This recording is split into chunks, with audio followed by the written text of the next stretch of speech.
안녕하세요. 사실관리입니다. 제가 장기 국채 투자와 관련돼 가지고 영상을 올린 게 한 2년 정도 됐었고, 최근에 10년물 금리 기준으로 3.6% 정도 왔을 때 다 정리가 된 상태입니다.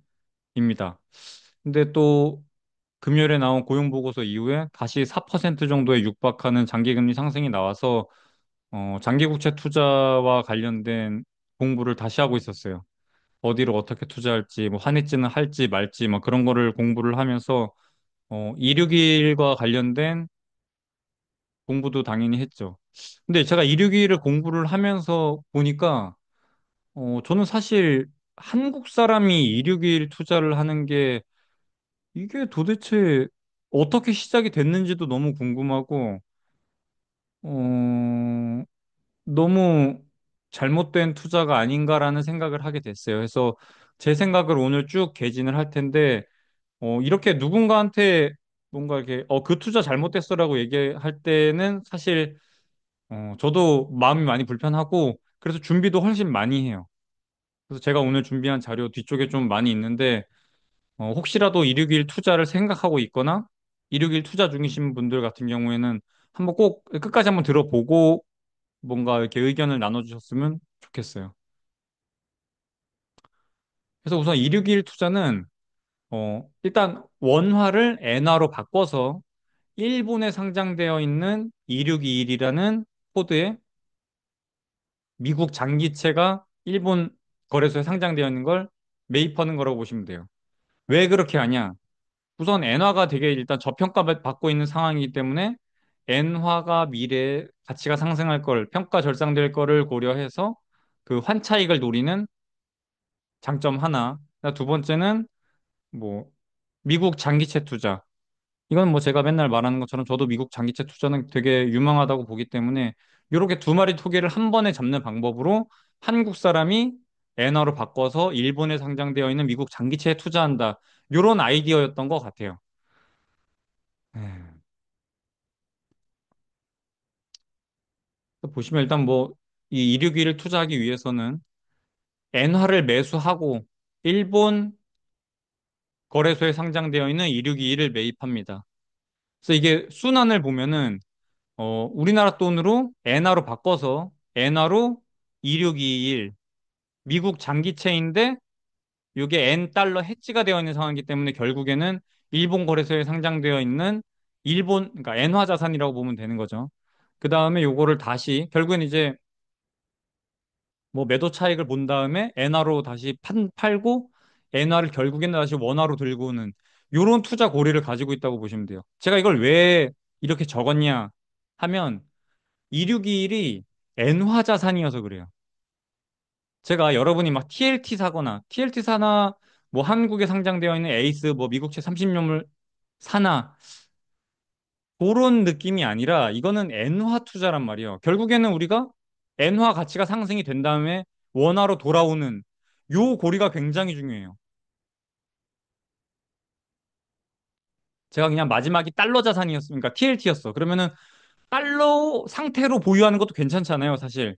꼭 모든 자산을 원화로만 가지고 있는 게 아니라 뭔가 달러 자산을 총 자산에서 일부 포트폴리오를 편입해 놓는 그 자체가 굉장히 저는 유효하다고 봤기 때문에 만약에 이게 뭐 TLT를 투자했다고 치면은 달러로 바꿔서 미국 거래소에 상장되어 있는 TLT 미국 장기채를 매입한다.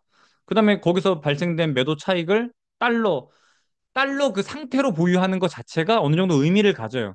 근데 지금 261 투자 같은 경우에는 최종적으로 결국에는 원화로 돌아오는 것까지 고려되어 있는 거예요. 그래서 조금 달라요. 단순히 TLT 투자랑 지금 요 261 투자는 이 부분이 엄청난 차이를 보입니다. TLT 투자하신 분들 같은 경우에는 달러 그냥 그 달러 그 상태로 두는 경우가 되게 많아요. 뭐 심지어 요즘은 굉장히 해외로 많이 나가죠. 국내 투자자들이. 뭐 국장 누가 하냐 뭐 이런 얘기 되게 많이 하는데 그런 것처럼 사실 TLT 투자 같은 경우에는 최종 자산의 형태가 달러로 보유하는 것도 많이 있다고 저는 생각을 해요. 그래서 261 투자의 특징으로 요걸 하나를 꼭 기억을 하셔야 됩니다. 첫 번째 토끼였던 환차익 부분. 여러분 요거 하나 좀 착각하시면 안 되는 게 엔화와 원화의 환율은 직접적으로 두 통화 간의 상관관계가 없습니다. 그 말이 뭐냐? 요 두 원엔 환율 같은 경우에는 가운데 기축 통화인 달러 자산을 두고 요렇게 달러를 매개체로 해서 이중 환전을 하게 됩니다. 직접적으로 원화와 엔화의 환전은 없어요. 요걸 잘 모르시는 분들이 있는데 네, 요거 꼭 기억하셔야 됩니다.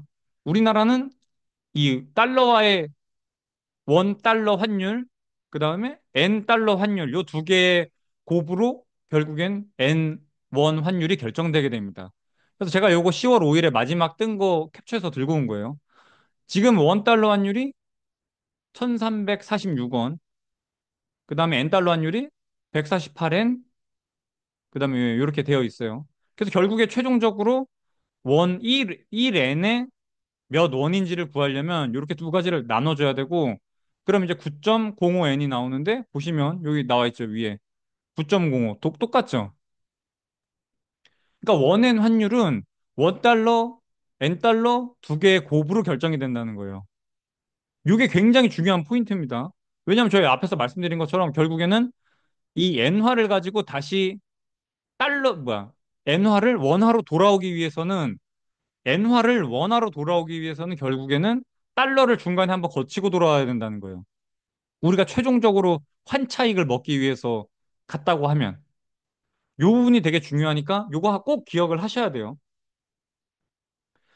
나중에 우리가 한번 봅시다. 이걸 약간 제가 정리를 한 거예요. 결국에 우리는 나중에 이렇게 n분의 1 요게 위로 올라갈 거라고 생각을 하는 거란 말이에요. 왜냐면 내가 나는 n을 가지고 원을 최대한 많이 사야 되는 거잖아요. 그래서 우리는 이 값이 올라가기를 바라고 있는 거예요, 지금. 근데 요거를 위에 거, 아래 거 이렇게 구분을 해보면, N 달러 같은 경우에는 내려갈 확률이 높은 건 맞아요. 저도 되게 높다고 생각을 합니다. 결국에는 일본은 금리 뭐 윗방향으로 갈 거고, 뭐 미국의 금리는 내려올 게 너무 자명한 상황이기 때문에, 예, 여기는 저도 동의를 합니다. N 달러 환율은 내려올 거예요. 근데 중요한 거는 결국엔 우리가 원화로 돌아와야 되는데, 요 루트를 타는 과정 중에서 요 부분이 하나 들어갑니다. 요 총 N1 환율이 높아지려면 우리가 환차익을 높게 보려면 결국에는 이 위에 거는 높아지고 아래에 있는 거는 내려가야 최종적인 값이 이 윗방향으로 올라가게 되는 건데 그럼 원 달러 환율은 어떻게 될까요? 원 달러 환율도 사실 생각해 보면 여기도 내려가는 방향이지 않을까요? 지금 1350원이죠. 근데 여러분 나중에 가가지고 이게 노멀하진 않잖아요. 막 요즘 막 뭐 뉴노멀이라고 막 그렇게 얘기하시는 분들도 있는데 사실 우리가 지금 이 148엔이 내려갈 거라고 예상하고 있는 것처럼 그걸 보고선 이 환차익을 노리고 투자하는 것처럼 결국에는 이 1350원이라는 환율도 내려간다고 생각하는 게 더 합리적이지 않을까요?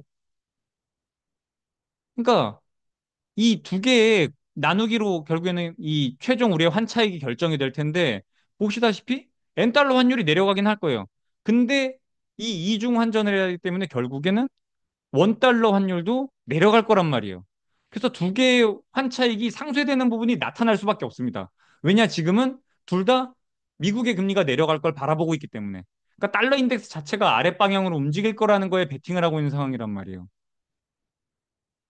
그래서 이게 단순히 이렇게 일본과 한국의 뭐 성장률이라던가 수출이라던가 뭐 GDP 성장률이라던가 통화 정책이라던가 요런 두 양국 간의 뭔가 그런 국가 상황에 따라서 환율이 결정되는 게 아니라 달러를 매개체로 두고 있기 때문에 요 부분을 고려를 해야 된다는 거예요. 결국에는 원달러 환율도 내려갈 거란 말이에요. N달러 환율이 내려가는 거 오케이. 저도 동의합니다. 근데 원달러 환율이 올라갈 거라고 생각하긴 좀 어렵죠, 사실. 1350원에서 뭘 더 올라가겠어요. 미국이 금리가 내려갈 텐데. 그러니까 결국에는 원달러 환율도 내려가는 부분이 생길 거예요. 그럼 최종적으로 우리가 원엔 환율을 고려했을 때는 그렇게 크게 환차익이 발생할까? 이 부분이 저는 조금, 예, 좀 우려가 좀 됩니다. 근데 요거를 배제하더라도 일단 제가 전체적으로 제가 왜 262를 그렇게 좋게 보지 않는지. 그럴 거면 차라리 그냥 국내에 상장되어 있는 미국 장기채 투자합시다라고 결론적으로는 얘기를 할 거예요. 그 논거 세 가지를 하나하나 한번 말씀드려 볼게요. 첫 번째는 우선 환해지 비용이에요. 환해지 로직이 어떻게 되냐면 기본적으로 어, 현물을 매수하고 선물을 매도하는 이 두 가지 포지션을 동시에 취하게 되면 환해지가 되게 됩니다. 보시면 제가 원화를 주고 달러를 삽니다. 근데 불안해. 나중에 가가지고 이 달러 막 환율이 변할 것 같으니까 미리 오늘 3개월 뒤에 내가 달러 파는 선물 계약을 체결을 하는 거예요. 오늘 내가 달러를 샀는데 그래 나 3개월 뒤에 달러 파는 거로 동시에 체결을 하면은 나는 3개월 동안 달러 운용한 다음에 그대로 이제 선물 팔면 되는 거죠. 해서 이렇게 내가 달러를 바꾸고 난 다음에 내 손에 남는 거는 달러 매수한 거랑 선물 체결했으니까 선물 계약서가 있겠죠. 3개월 뒤에 달러를 매도한다라고 적혀 있는. 그래서 다시 이제 1년이 지나고 나면은 내 계약서가 이행이 되면서 달러를 팔고 원화를 받게 되면서 요렇게 환해지 로직이 구성이 됩니다. 그래서 보시면 그럼 이제 환해지를 할 때 환해지 비용이 어디서 결정이 되는가? 현물을 내가 달러 매수하고 원화를 팔 때는 당연히 오늘 환율이 결정이 되겠죠. 현재 미국 이 원달러 환율을 가지고 내가 이거를 결정을 했을 거예요. 선물을 매수할 때. 그럼 선물 매도 환율은 어떻게 결정이 될까요? 이게 보통 뭐 포워드 환율, 뭐 선도 환율 뭐 이런 표현을 쓰는데 요 선물의 마우스가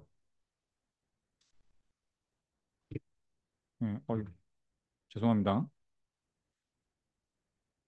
요 선물 환율은 그럼 어떻게 결정을 할까요? 1년 뒤에 내가 이거를 거래를 할 건데 선물을 체결을 할 건데 이 선물 환율은 어떻게 해야 될까요? 오늘 걸로? 오늘 환율로 미래 1년 뒤에 어떻게 우리가 거래를 할지 결정을 한다? 아니면 뭐 흔히 주식처럼 어떤 가격과 가격이 만나서 매수하려는 사람과 매도하려는 사람이 만나서 결정이 될까요? 그런 게 아니고 선물에서는 항상 이론가라는 게 존재합니다. 주식도 똑같습니다. 주식도 나중에 들어가 보면은 주식 선물도 들어가 보면은 이론가라는 게 존재해요. 이 선도 환율도 결국에는 이론가라는 게 존재하는데 이거를 어떻게 이론을 결정을 하냐 보시면 내가 지금 달러 셀을 선물 계약을 체결을 한 거죠. 그러니까 내가 원래 오늘 줬어야 되는 달러인데 1년 뒤에 인도는 1년 뒤에 하기로 계약을 한 거예요. 그래서 보시면 내가 원래 오늘 줬어야 하는 달러를 1년 동안 들고 있으면서 내가 받는 이익이 뭐냐? 지금 금리가 미국 같은 경우에는 5%, 한국 같은 경우는 3.5%죠. 그냥 이렇게 금리 제가 이렇게 좀 편하게 쓰려고 이렇게 금리를 들고 왔습니다. 5% 3.5라고 보겠습니다. 시장 금리 뭐 이런 거 없이 그냥 이렇게 기준금리 가지고 그냥 금리를 책정을 할게요. 1년 뒤에 내가 원래 달러를 이 1년 전에 줬어야 되는 거를 들고 있음으로써 내가 얻는 이익이 뭐냐면 5% 이익이 생겼어요. 그럼 1달러에 플러스 5센트 이자가 발생이 됐죠.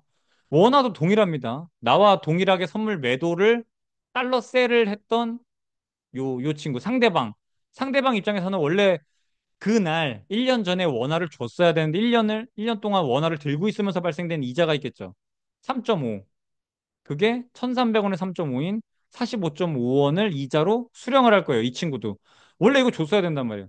그래서 1년이 지난 다음에 각자 발생된 이자랑 다 통합으로 해서 교환을 한다고 생각하시면 돼요. 이해하기가 좀 어렵겠죠. 근데 저는 이렇게 이해하는 게 제일 쉬웠던 것 같아요. 원래 줬어야 되는 돈을 내가 1년 동안, 1년 뒤에 주기로 한 거잖아요. 그래서 달러를 1년 동안 들고 있으면서 발생된 이자, 원화도 셀인 거죠. 얘 입장에서는. 주황색 입장에서는 원화를 셀한 건데 1년 동안 들고 있으면서 발생되는 이자인 45.5원을 서로 교환한다고 생각하시면 돼요. 그럼 1.05달러 분의, 그러니까 1.05달러랑 1345.5원이랑 교환을 하게 되는 거잖아요. 요때 1달러로 이렇게 노멀라이징 해주면은 이때 발생되는 환율이 선도 환율인 거예요. 미래의 환율을 이렇게 결정을 한다고요. 요거 그냥 외우세요. 1년 뒤에 각자 원래 줬어야 되는 거를 들고 있던 사람과 원래 줬어야 되는 걸 들고 있던 사람이 교환하는 환율이 결국에는 선도 환율이 된다. 1년 뒤 환율. 환해지 비용이 그래서 결국에는 어떻게 결정이 되냐면 보시면 현물을 내가 오늘 매수할 때 얼마에 매수했어요? 나는 원래 오늘 1달러에 1,300원에 매수를 했죠. 근데 나는 1년 뒤에 내가 다시 달러를 팔 때는 얼마에 파냐? 아까 말씀드린 것처럼 1,281원에 판단 말이에요. 그럼 어때요? 나는 되게 비싸게 샀는데 싸게 팔게 되는 거죠. 요게 환해지 비용입니다. 환해지 비용 이론적으로는 제가 방금 설명드린 것처럼 요런 거예요. 내가 나는 오늘 달러에 1,300원에 샀는데 내가 지금 선물 매도 계약서에 쓴 거는 어떻게 썼다고요? 1,281원에 팔기로 계약을 했다고요. 그럼 요 두 개의 차이인 19원. 이 19원이 환해지 비용이라고 보시면 됩니다. 보시면 요 19원은 그래서 어떻게 나온 거냐? 요 19원은 1,300원에서 19원이라고 하는 거는 1.5%. 결국에는 양국 간의 금리 차이가 환해지 비용으로 결정이 됩니다. 왜냐? 선도 환율 자체가 양국의 금리 차이에 의해서 결정이 되기 때문에. 요거는 그냥 외우세요. 이거 제가 지금 막 다 하나하나 설명드리기 좀 어려울 것 같고. 그럼 어떻게 보면 이거 저번에 제가 엔캐리 트레이드 설명하면서 누가 댓글로 남겼던 건데 아니 왜 미국이 금리가 높은데 나중에 1년 뒤에 이 계약을 체결할 때는 한국 원화가 더 고평가돼 가지고 이 체결을 하냐. 금리가 높으면 당연히 그 통화가 강해지는 거 아니냐. 이렇게 댓글을 남기신 분이 있었는데 여기에 하나 간과하신 거는 왜 미국이 한국보다 금리가 높을까요? 인플레 때문에 높다는 거예요. 인플레 때문에. 그럼 뭐 이렇게 금리가 높다고 해서 그 나라 화폐 가치가 올라간다? 그렇게 생각할 것 같으면은 브라질은 막 10% 이러는데 뭐 헤아라가 계속 가치가 올라가고 이럴 건 아니잖아요. 그러니까 꼭 금리 자체가 그 미래 통화의 가치를 결정하진 않는다. 네, 그렇게 보시면 될 것 같습니다.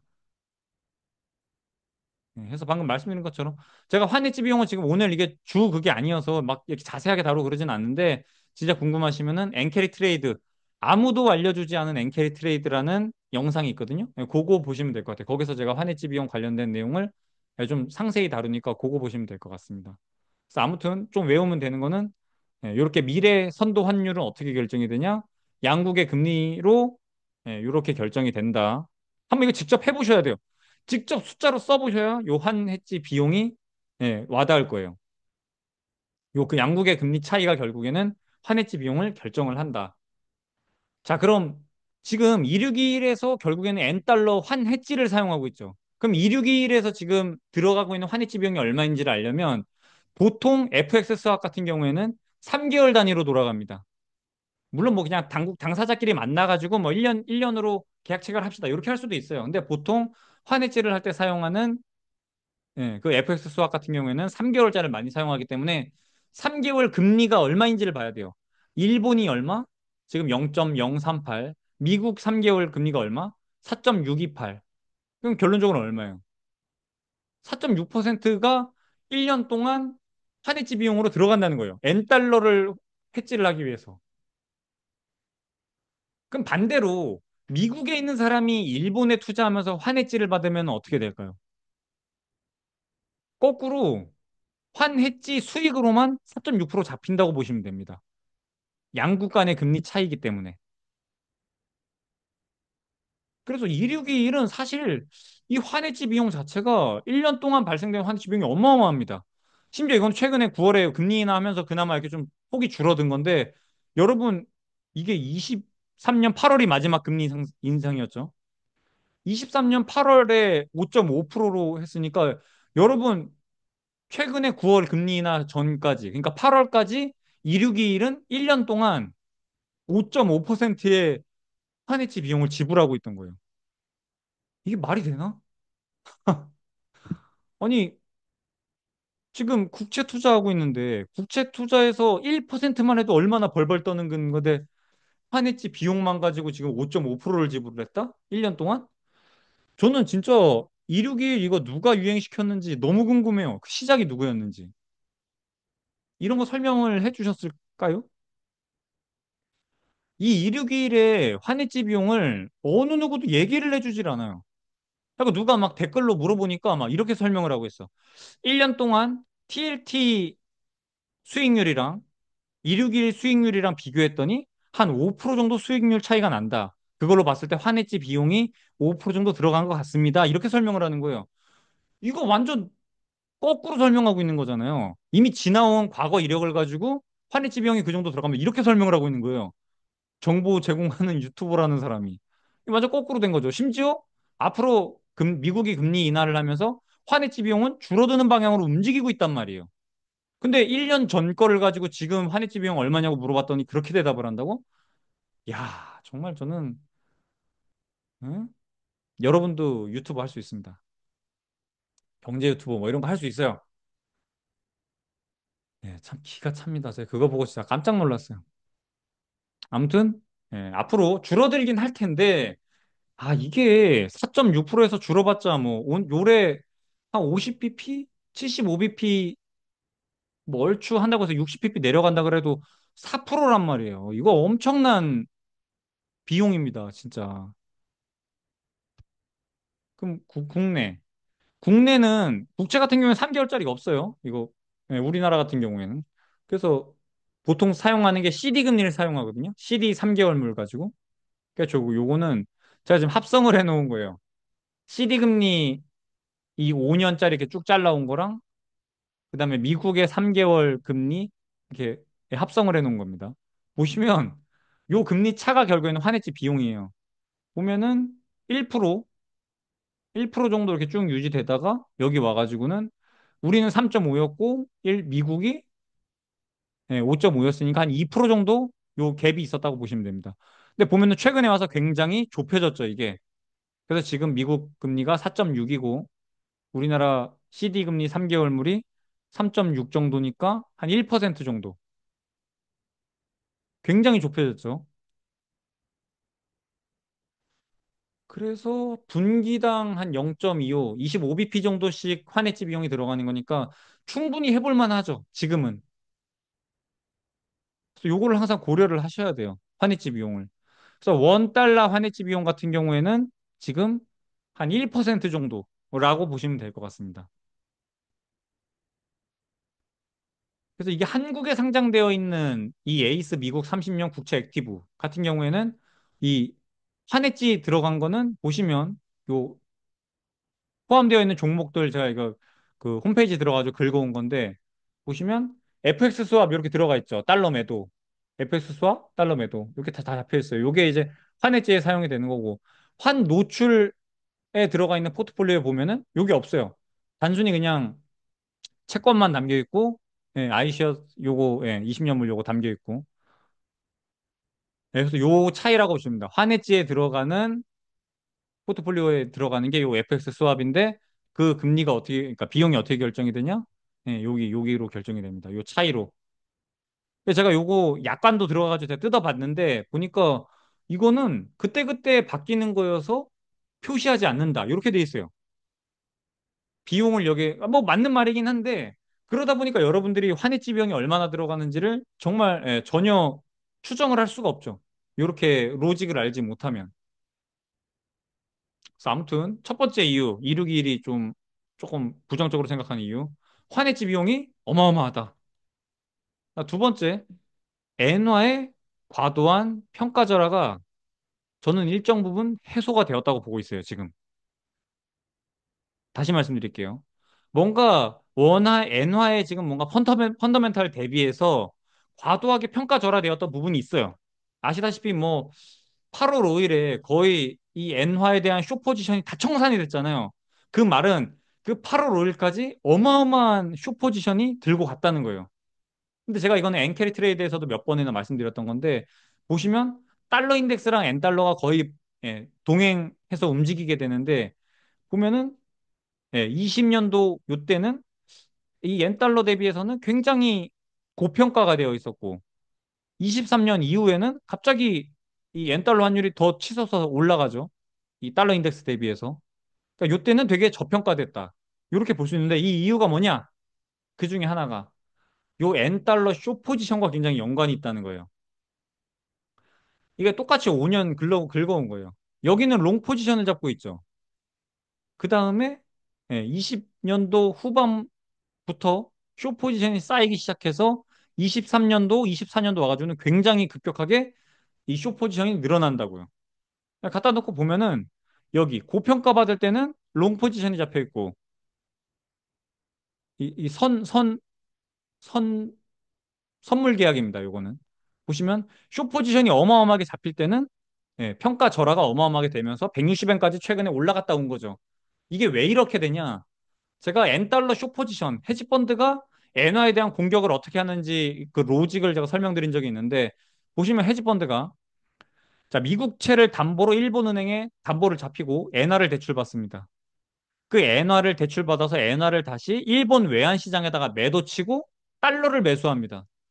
달러를 매수해서 다시 미국채를 사서 미국채를 담보로 잡고 일본은행에서 엔화를 대출받습니다. 요걸 무한 레버리지로 반복할 수 있어요. 대신에 헤지펀드는 뭐 N 숏 포지션을 잡아놨겠죠, 미리. 근데 N 선물 숏 포지션 같은 경우에는 계약금 자체가 5%에서 10% 정도로 되게 미미한 자금만 계약금으로 걸어두면은 그 N 숏 포지션을 구축할 수 있고 지금 말씀드린 것처럼 나머지 자금으로 미국채를 사서 계속 이렇게 일본은행에서 엔화 대출받고 엔화 매도하고 그럼 일본 외환 시장에는 엔화는 쌓이고 달러는 없어지면서 엔화에 대한 예, 숏 포지션을 구축하기에 되게 좋아지겠죠. 그러니까 이걸 계속 이 레버리지를 계속 돌리게 되면 어떤 현상이 발생되냐면 일본 외환 시장에서는 계속해서 엔화가 남아들고 달러가 부족해져요. 이러면 계속해서 엔화가 약세 방향으로 더 움직이게 되겠죠. 이러한 영향으로 인해서 이 엔쇼 포지션 자체가 이런 오버슈팅을 만들어냈다라고 보여집니다. 근데 최근에 와가지고 이게 롱 포지션으로 돌았어요. 그러니까 여러분이 그 엔화의 저평가 만약에 261을 딱 뭔가 아이디어란 상황에서 매수를 했다고 하면은 사실 이렇게 160엔까지 갔을 때 매수를 했으면 되게 좋았겠죠. 근데 지금 이 부분이 쇼 포지션이 굉장히 이 최대로 구축이 됐을 때에서 지금 심지어 롱 포지션으로 바뀌었기 때문에 이 오버슈팅 났던 부분이 굉장히 해소가 많이 되었다. 그렇게 보면 될 것 같습니다. 그다음 세 번째, 일본의 금융정책이 최근에 이제 뭐 20바 당선이 되면서 이분이 굉장히 막 통화 정책의 정상화를 외쳤기 때문에 근데 제가 이거 영상 만들면서 보니까 다시 엔달러 환율이 엄청 올라오긴 했더라고요. 거의 뭐 150엔까지 다시 돌아오긴 했는데 제가 봤을 때 일본이 금리 인상을 하더라도 매우 제한적일 것 같아요. 그 이유를 이제 쭉 말씀드려 볼게요. 일단 펀더멘털을 봐야 되는데 성장률. 일본이 아베노믹스 몇십 년 동안 하면서 생각해 보세요. 통화 정책을 포기하고 포기가 아니죠.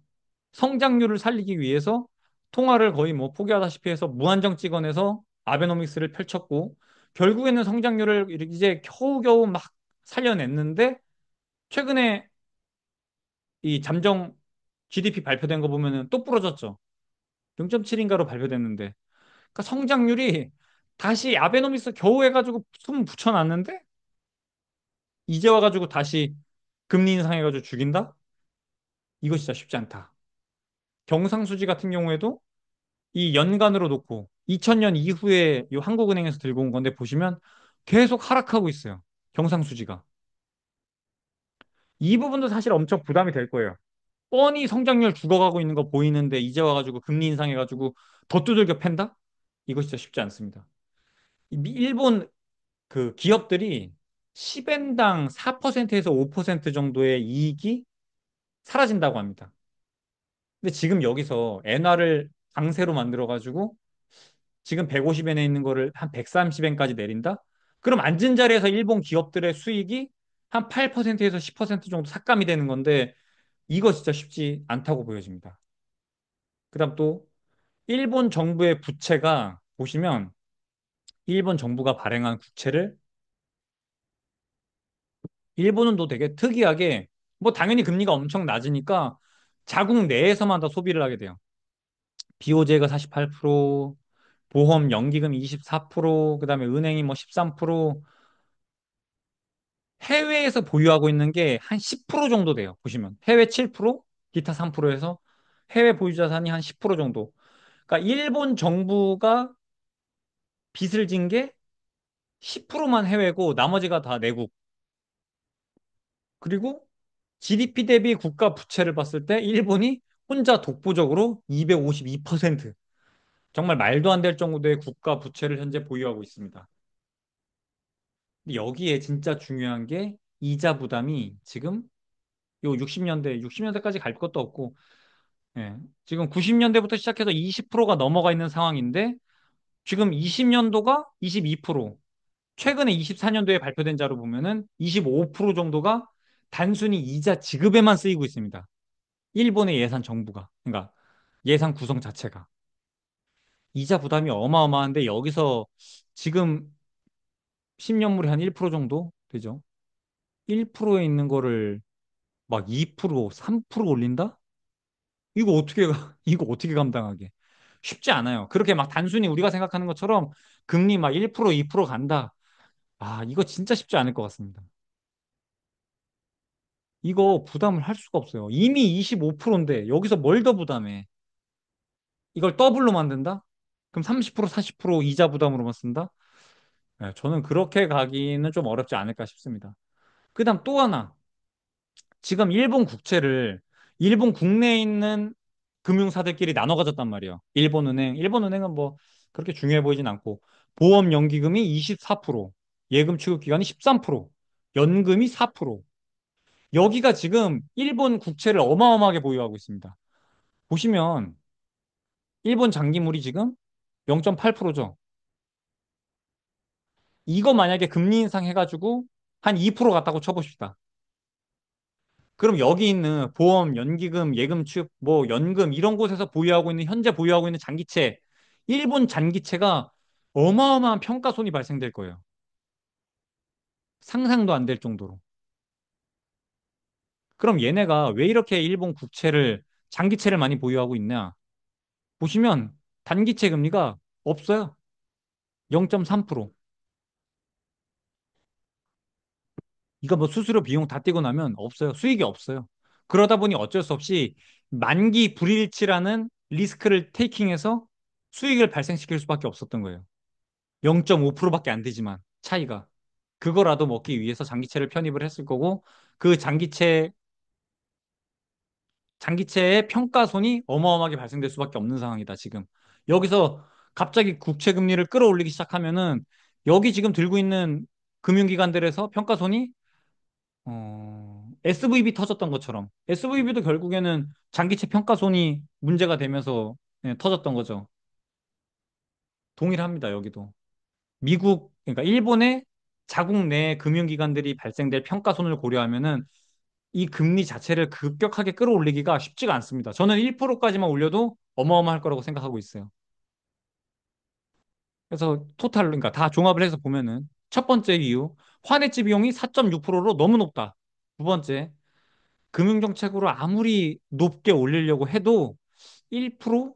1%까지만 가더라도 저는 어마어마하게 높다고 생각을 하고 2%는 사실 너무 말도 안 되고 우리가 생각하는 것처럼 엔화를 강세로 만들 금융정책이 매우 제한적이다. 세 번째, 엔화 언더슈팅이 사실상 롱 포지션으로 바뀌면서 해소가 됐다. 이미 우리가 엔화 막 엄청 막 뭐 평가 절하가 어마어마하게 됐네 했던 그 부분은 160엔에서 140엔까지 내려오면서 사실상 언더슈팅이 해소됐다라고 보여집니다. 그러니까 엔화가 평가 절하된 부분이 있어야 되게 저평가된 부분이 있어야 그 환차익을 우리가 먹을 거 아니에요.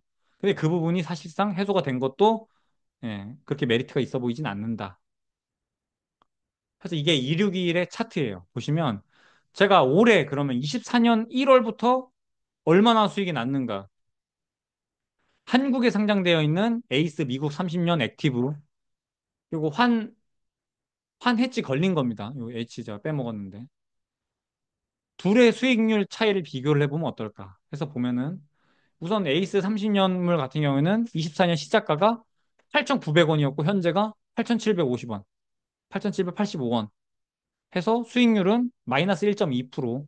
만약에 우리나라 사람이 261에 투자했다고 쳤을 때 24년도 시작가가 1,340엔인데 요거 그 당시 환율로 이 원화로 계산했을 때는 12,355원 정도가 되고 다시 오늘 이 261의 가격은 1,279엔인데 오늘 환율 가지고 다시 계산을 해보면 11,575원.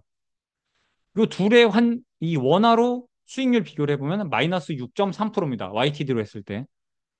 이 둘의 차이가 벌써 5.1%포인트 차이가 납니다. 이거 진짜 어마어마한 차이예요. 국채 투자하는 입장에서 봤을 때는. 제가 한 1, 2%만 나도 사실 차이가 많이 납니다라고 얘기했을 텐데 5%면 사실 말도 안 되는 수준의 차이죠. 이러한 차이가 발생되는 이유는 요 미국채 국내에 투자해 있는 한해지 같은 경우에는 원 한국의 환율과 미국의 환율 차이를 봤을 때 그러니까 금리 차이를 봤을 때 환해지 비용이 한 2% 정도기 때문에 261 같은 경우에는 4% 5% 했었기 때문에 그 둘의 환해지 비용 차이로 이런 수익률 차이가 발생됐을 수도 있다. 그러니까 그것도 당연히 들어가 있겠죠. 근데 지금 보면 5%까지 벌어진 이유는 요거는 뭐 제가 계산하는 거에서 뭐 조금 왔다 갔다 하는 시점의 차이라던가 뭐 이런 게 있겠죠.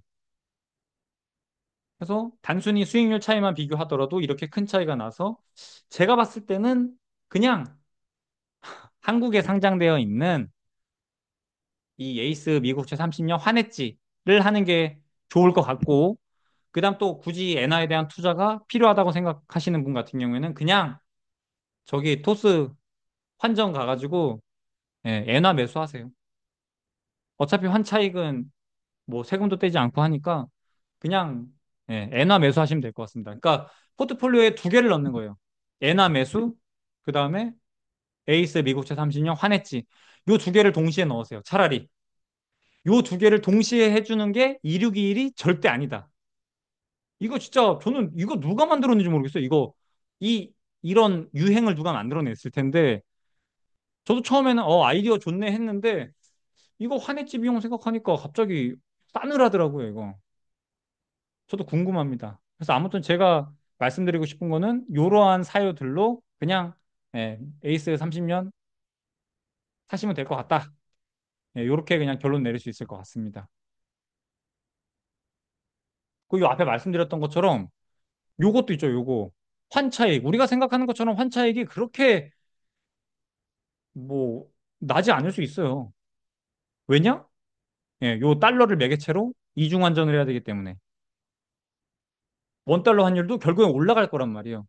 그러니까 달러 인덱스가 내려갈 거에 대한 거는 저도 유효하다고 생각합니다.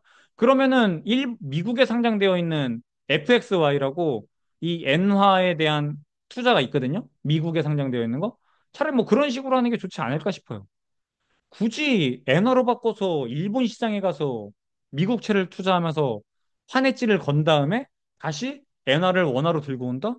이거는 좋은 투자 방법은 아닌 것 같아요. 혹시 뭐 여러분 중에 뭐 다른 의견 있거나 하시면은 댓글로 남겨주시면 좋을 것 같습니다.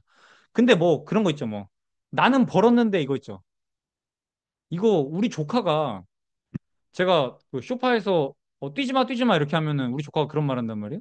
소파에서 내려오면서 나 안 다쳤는데 막 이런 얘기 한단 말이에요. 그게 맞나? 안 다쳤으니까 소파에서 뛰어내리는 게 괜찮은 건가? 아니면 뭐 저기 강원랜드 가지 말라고. 야, 도박하지 마. 강원랜드 가지 마. 이렇게 얘기했더니 나 강원랜드에서 땄는데 이런 사람 꼭 있단 말이에요. 근데 이 사람들은 우리 조카보다 이 지능이 높은 건가? 우리 조카 수준이랑 딱 맞는 것 같은데? 그러니까 도박하지 말라고 하잖아요. 근데 거기다 대고 난 땄는데 이거 그런 거 말고 그런 댓글은 지울 거예요. 그거는 그냥 그런 거 말고 저도 이거 누군가한테 분명히 예, 도움이 되라고 올리는 영상이긴 한데 혹시나 여러분이 생각하는 것과 좀 반대되거나 그러니까 내 의견에 뭔가 반대가 되거나 아니면 뭐 다른 투자 방법이 좀 있다거나 그런 거 있으면은 댓글로 한번 남겨주세요. 같이 좀 토론을 해봤으면 좋겠습니다. 저는 사실 261을 보고 진짜 깜짝 놀랐어요. 예, 이렇게 말도 안 되는 투자가 있나 싶을 정도로 좀 많이 놀랐어요. 이번에 공부하면서. 아무튼 예, 제가 논리 구조 이렇게 만들어낸 거는 여기까지고요. 여러분이 생각하는 거 좀 댓글 나눠가지고 저랑 의견 교환했으면 좋겠습니다. 저도 일단 4% 넘어가면 장기채 다시 투자할 의향도 있고 엔화 투자도 엔화는 제가 지금 1,000만 원 토스에 그냥 예, 들고 있는 거 있고 그리고 제가 현물로 들고 있는 게 한 300 정도 있거든요. 그래서 저 1,300 정도 엔화 들고 있는데 그냥 여기서 그냥 굳이 막 더 늘리고 싶진 않아요. 그냥 요 정도 포트폴리오 들고 가고 미국채 투자만 다시 할 생각입니다. 제가 이거 말씀드렸잖아요. 3.6%에 팔 때 4%까지 다시 한번 뛸 것 같다고. 지금 그 상황이 딱 연출이 되고 있는 거고 다시 바닥에 떨어져 있는 미국채 주우러 갈 건데 여러분이랑 좀 의견 교환을 하고 싶어서 이렇게 영상 제작하게 됐습니다.